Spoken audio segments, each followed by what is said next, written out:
Welcome to Rahi education. मैं मोहम्मद फैजान खान।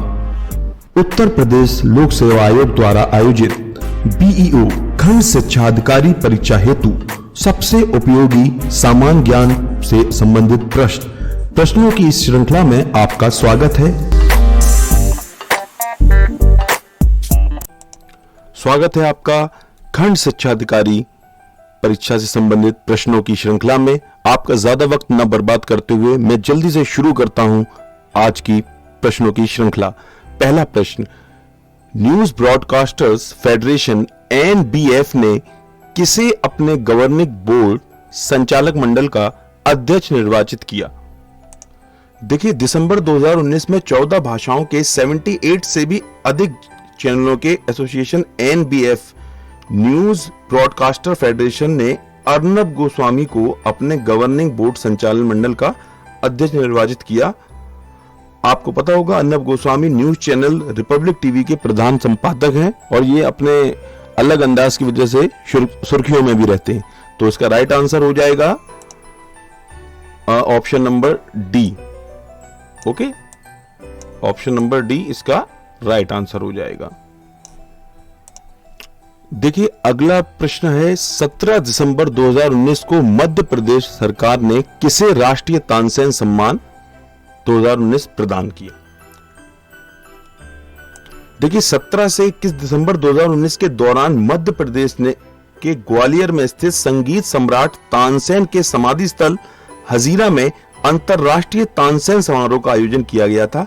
इस समारोह में मध्य प्रदेश की संस्कृति मंत्री विजय लक्ष्मी साधो ने गायक पंडित विद्याधर व्यास को वर्ष 2019 के राष्ट्रीय तानसेन सम्मान से सम्मानित किया। तो हमारा ऑप्शन हो जाएगा राइट, ऑप्शन नंबर ए, ये बिल्कुल राइट आंसर है।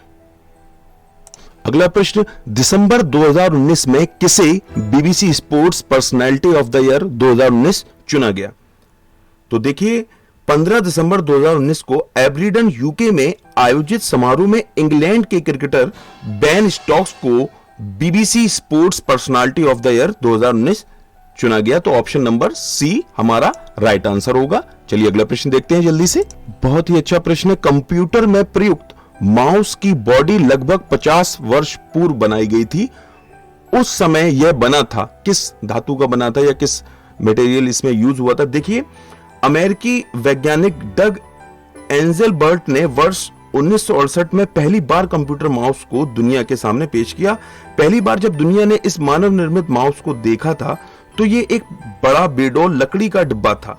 उसमें सिर्फ एक बटन था और उसमें उसकी मदद से कंप्यूटर से जुड़ी तमाम अहम चीजें बड़ी आसानी से एक ही जगह से नियंत्रित हो जाती थी। तो इसका राइट आंसर हो जाएगा ऑप्शन नंबर डी, लकड़ी का। आगे बढ़ते हैं। अगला प्रश्न, बाबर ने अपने बाबरनामा में किस हिंदू राज्य का उल्लेख किया था? देखिए, बाबर ने अपनी आत्मकथा में जिन 2 हिंदू राज्यों का उल्लेख किया था उनमें से एक विजयनगर है और दूसरा मेवाड़ है। इस हिसाब से हमारा ऑप्शन ए, मेवाड़, बिल्कुल सही हो जाएगा। आगे बढ़ते हैं।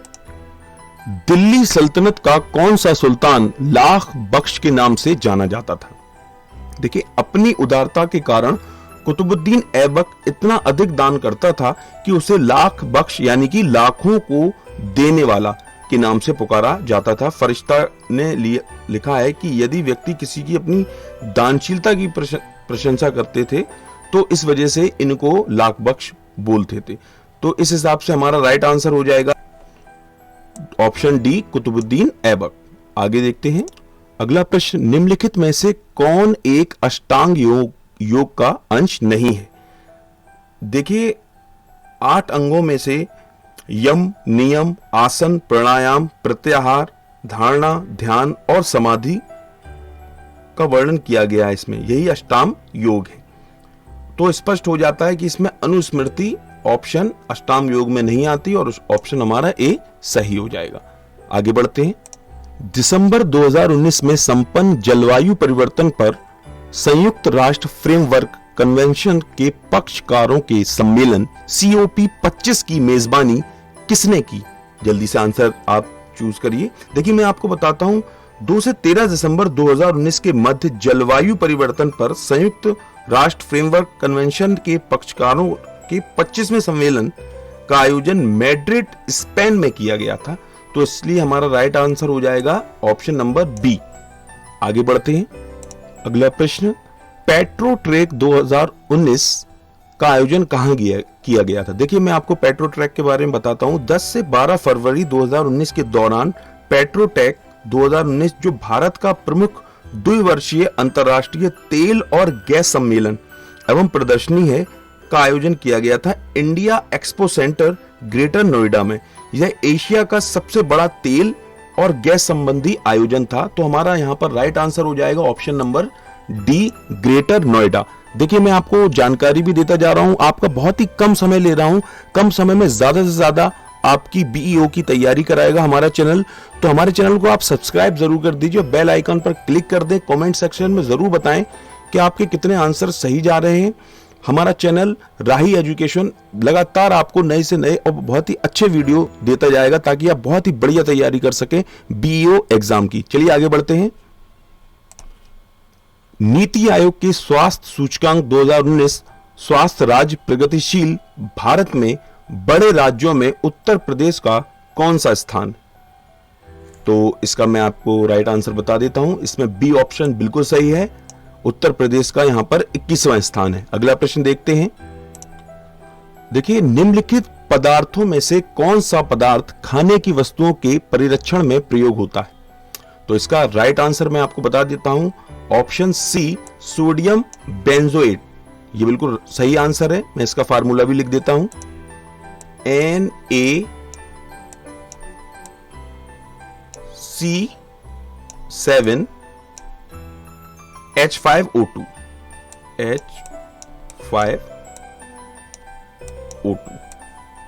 आप नोट जरूर कर लीजिएगा अपने जहां पर आप नोट्स बना रहे हो। आगे बढ़ते हैं। देखिए उत्तर प्रदेश का गंगा एक्सप्रेसवे निम्नलिखित में से किस शहर से होकर नहीं जाएगा? याद रखने वाली बात है, ये उत्तर प्रदेश का गंगा एक्सप्रेसवे की बात हो रही है। तो देखिए मेरठ से प्रयागराज तक गंगा एक्सप्रेसवे के प्रथम चरण 596 किलोमीटर का निर्माण लगभग 36,000 करोड़ रुपए की लागत से हो रहा है। यह एक्सप्रेसवे ज्योतिबा फुले नगर, हापुड़, संभल, बदायूं, शाहजहांपुर, फर्रुखाबाद, हरदोई, उन्नाव, रायबरेली और प्रतापगढ़ होते हुए प्रयागराज पहुंचेगा।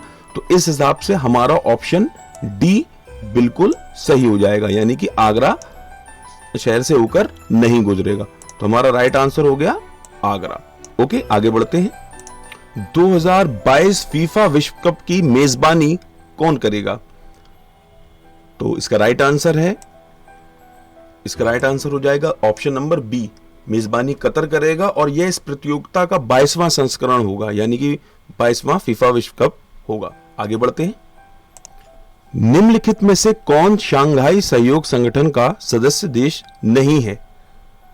तो इसका राइट आंसर है ऑप्शन नंबर डी, मंगोलिया।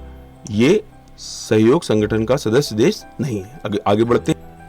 देखिए जनवरी 2019 में घोषित आईसीसी पुरस्कारों के संदर्भ में निम्नलिखित कथनों पर विचार करें।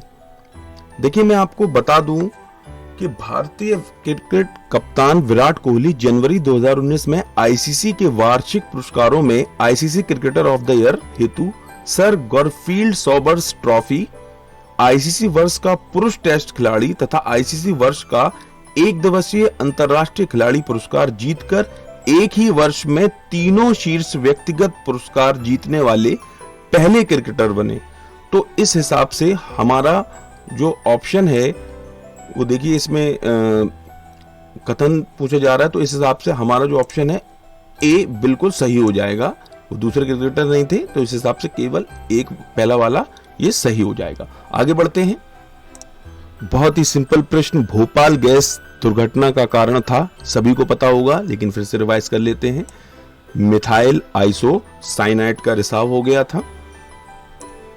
ये 2 और 3 दिसंबर 1984 की मध्य रात्रि में भोपाल मध्य प्रदेश में स्थित यूनियन कार्बाइड प्लांट था, उसे मिथाइल आइसोसाइनाइड का गैस, जहरीली गैस का रिसाव हो गया था। लगभग 4000 से भी ज्यादा लोगों की इसमें माना जाता है, सरकारी आंकड़े के अनुसार मृत्यु हो गई थी। चलिए आगे बढ़ते हैं, अगला प्रश्न देखते हैं। निम्नलिखित को अर्थपूर्ण ढंग से व्यवस्थित कीजिए। देख लीजिए आप, अर्थपूर्ण ढंग से आपको व्यवस्थित करना है। तो मैं आपको बताता हूं, देख सबसे पहले होगा सोचना, फिर आयोजना, और उसके बाद होगा लिखना, क्योंकि उसके बाद फिर हम लोग लिखते हैं, फिर पुनरीक्षण होगा, और फिर उसके बाद हो जाएगा मुद्रण। तो इस हिसाब से आप देख सकते हैं कि पहले चार, सबसे पहले क्या आ रहा था, सोचना आ रहा है। तो 4 नंबर ये देखिए, इसमें ये वाला हमारा आंसर सही निकल रहा है सारा सीरियल। तो ऑप्शन नंबर सी बिल्कुल सही आंसर आ जाएगा। आगे बढ़ते हैं।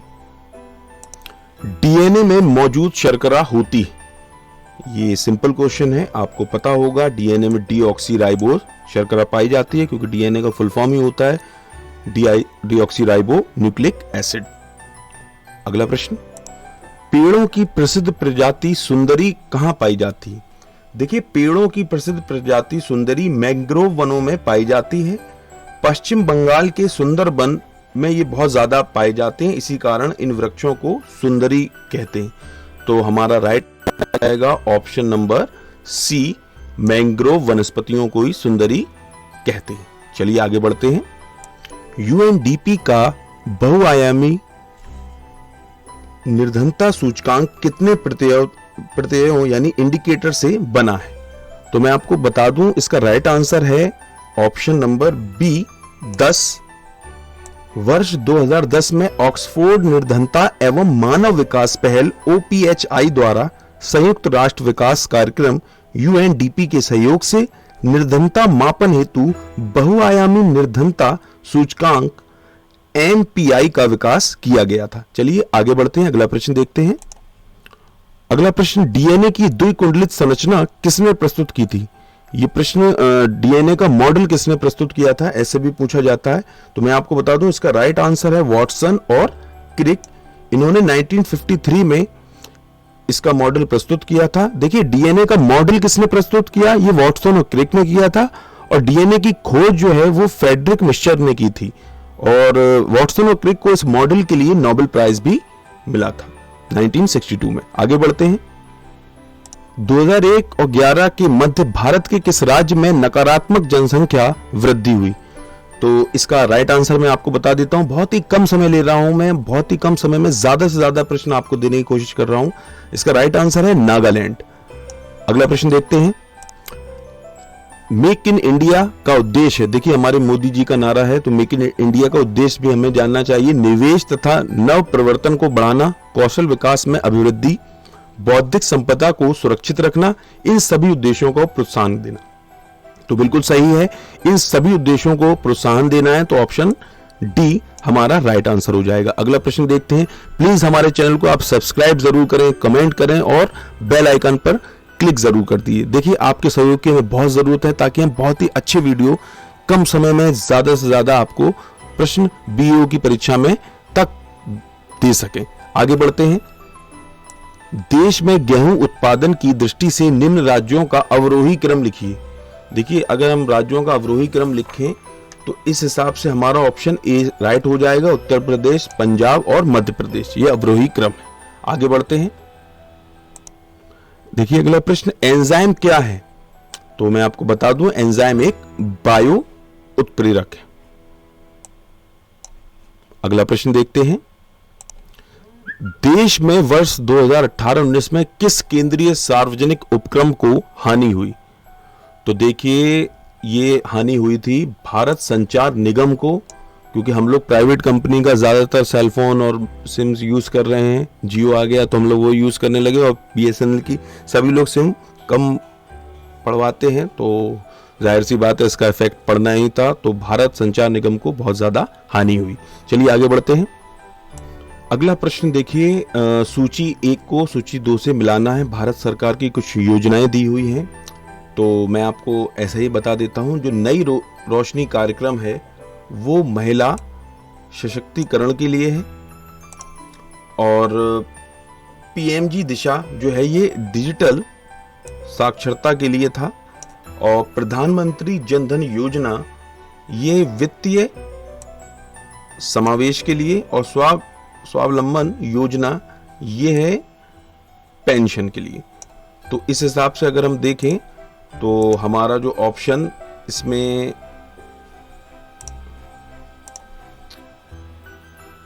हमारा ऑप्शन सी बिल्कुल राइट हो जाएगा, सी राइट हो जाएगा। चलिए आगे बढ़ते हैं। 15 दिसंबर 2019 को संपन्न ताइपेई इंटरनेशनल मैराथन 2019 के पुरुष वर्ग का खिताब किसने जीता था?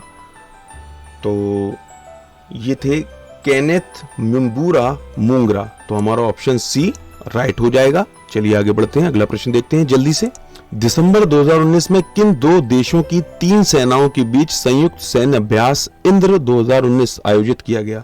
देखिए मैं आपको बता दूं, 10 से 19 दिसंबर 2019 के मध्य भारत एवं रूस की तीनों सेनाओं के बीच संयुक्त सैन्य अभ्यास इंद्र 2019 बबीना, झांसी, पुणे और गोवा में आयोजित किया गया था।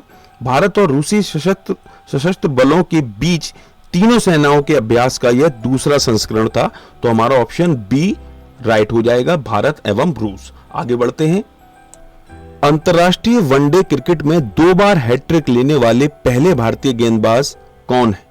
तो मैं आपको बता दूं, इसका राइट आंसर है कुलदीप यादव। ये इंटरनेशनल क्रिकेट में 2 बार हैट्रिक लेने वाले पहले भारतीय गेंदबाज बन गए हैं। मैं आशा करता हूं कि आपको ये वीडियो जरूर समझ में आया होगा और पसंद भी आया होगा। प्लीज वीडियो को लाइक करिए। वीडियो देखने के लिए बहुत बहुत शुक्रिया। सब्सक्राइब कीजिए हमारे चैनल राही एजुकेशन को और बेल आइकन जरूर दबाएं ताकि आपको हमारे नए वीडियो की नोटिफिकेशन मिलते जाएं। कमेंट सेक्शन में जरूर लिखिए कि आपके कितने क्वेश्चन सही निकले। वीडियो देखने के लिए बहुत बहुत शुक्रिया।